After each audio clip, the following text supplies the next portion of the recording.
Hello అండి. Welcome back to our channel. ఈరోజైతే మనము చింత చిగురు చికెన్ కర్రీని ఎలా ప్రిపేర్ చేసుకోవాలో నేర్చుకుందాం. అయితే ఈ కర్రీని అత్త ప్రిపేర్ చేస్తున్నారు. సో తనని చూసి మనం కూడా ప్రాపర్గా ఎలా ప్రిపేర్ చేసుకోవాలో నేర్చుకుందాము. ఇప్పుడైతే లేట్ చేయకుండా వీడియోని అయితే స్టార్ట్ చేసేద్దాం.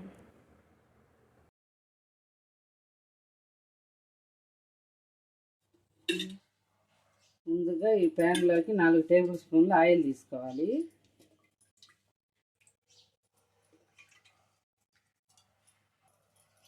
ఆయిల్ హీట్ అయిన తర్వాత కొంచెం పసుపు వేసుకోవాలి. ముందుగా ఉల్లిపాయ, పచ్చిమిరపకాయ, అల్లము 4 స్పూన్లు వేసుకోవాలి. నూనెలో ఇప్పుడు హీట్ అయిన నూనెలో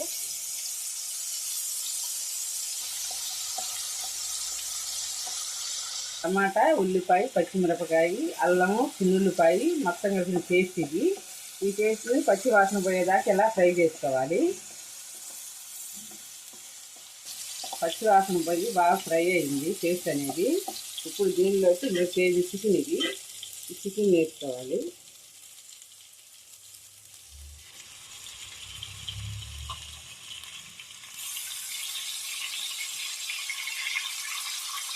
కూర అంతా కలిసే విధంగా పేస్ట్ అనేది బాగా కలిసేటట్టుగా తిప్పుకోవాలి. కూరని పేస్ట్ అనేది మొక్కకు పట్టే విధంగా బాగా తిప్పుకోవాలి. ఇలా కూర అంతా కలిసే విధంగా తిప్పుకోవాలి. ఇప్పుడు పేస్ట్ సరిపాను కళ్ళుప్పు వేసుకోవాలి. సాల్ట్ అయినా వాడుకోవచ్చు. నేనైతే కళ్ళుప్పే వాడతాను. బాగా తిప్పుకొని మొక్కకు పట్టే విధంగా కలబెట్టుకొని ఇప్పుడు మూత పెట్టి ఒక 10 నిమిషాలు ఉడకనిద్దాం. ఇది ఎలా మగ్గుతుంది కదా కూర. ఇప్పుడు దీనిలో ఇప్పుడు కొంచెం కొబ్బరి, కారం వేసుకున్నాం. కొంచెం కొబ్బరి వేసుకున్నాం.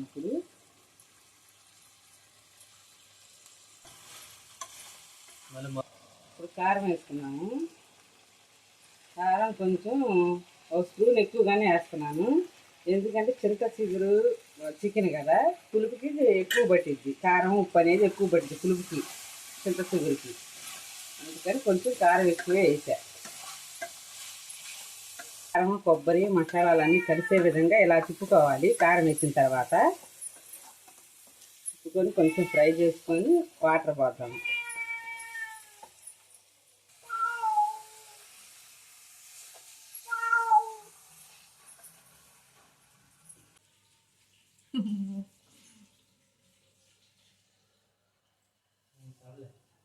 ఇలా చెంబు వాటర్ పోసుకోవాలి మొక్క మునిగే వరకు. వాటర్ పోసుకొని తిప్పుకొని అంతా కలిసే విధంగా మూత పెట్టుకోవాలి. తర్వాత ఒక 10 నిమిషాలు ఉడకనిద్దాము కూరని. కూర బాగా ఉడికిందమ్మా. కూర ఉడికిందిలే, బాగానే ఉంది, బాగా ఉడికింది. ఇప్పుడు దీనిలోకి గరం మసాలా వేద్దాము. గరం మసాలా వేద్దాం కూరలోకి.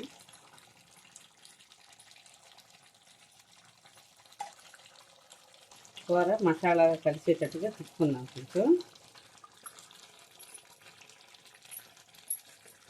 కూర ఉడికింది, బాగా దగ్గరగా వచ్చింది. ఇప్పుడు దీనిలోకి చింత చిగురు పెట్టుకున్నాం.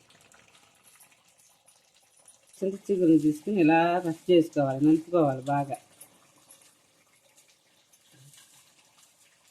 ఇది మెత్తగా నలుపుకున్న తర్వాత ఏదన్నా ఏన వస్తే ఇలా వేన వస్తే తీసేసుకుంటే ఈ వేన అనేది తీసేయాలి. ఇలా నలిపిన తర్వాత ఇప్పుడు దీన్ని కర్రీలో పెట్టాలి. కూరలో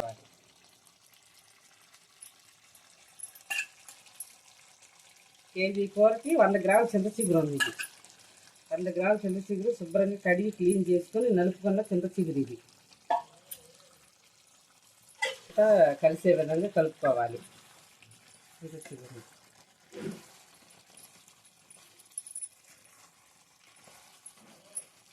ఇప్పుడు మూత పెట్టుకొని 2 నిమిషాలు ఉడకనిద్దాం కొంచెం కూరని.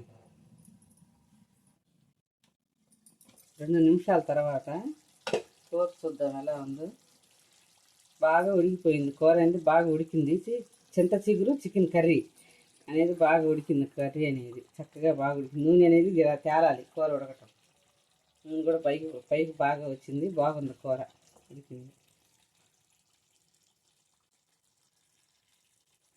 ముక్క కూడా బాగా మెత్తగా ఉడికిపోయింది కూర. ఇప్పుడు కొంచెం కొత్తిమీర వేసుకొని స్టవ్ ఆఫ్ చేసుకున్నాము.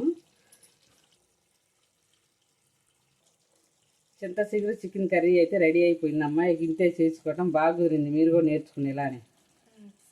ఓకే, చూసారు కదా ఫ్రెండ్స్, ఇప్పుడైతే మనకి చింత చిగురు చికెన్ కర్రీ అయితే రెడీ అయిపోయింది. తప్పకుండా మీరు కూడా ఇదే ప్రాసెస్తో ట్రై చేయండి. అంతకంటే ముందుగా ఈ వీడియోని లైక్ చేయండి, షేర్ చేయండి. ఇలాంటి మరిన్ని వీడియోస్ కోసం మన కోస్తా రుచుల ఛానల్ని తప్పకుండా సబ్స్క్రైబ్ చేసుకోవడం మాత్రం మర్చిపోకండి. Thanks for watching.